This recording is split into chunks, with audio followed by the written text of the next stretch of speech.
why the Lenin Mausoleum is still a thing. So the first Soviet leader, Vladimir Lenin, died in January 1924.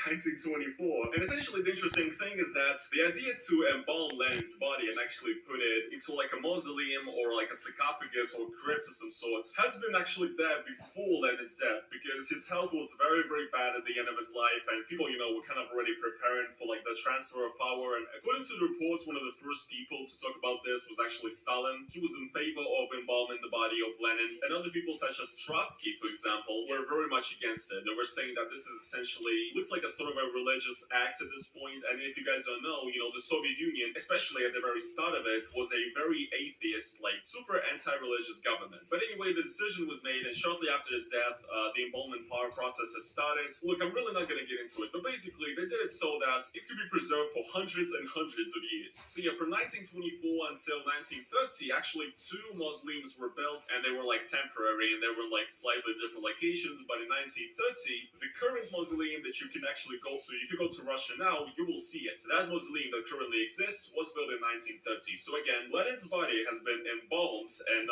preserved for almost 100 years now.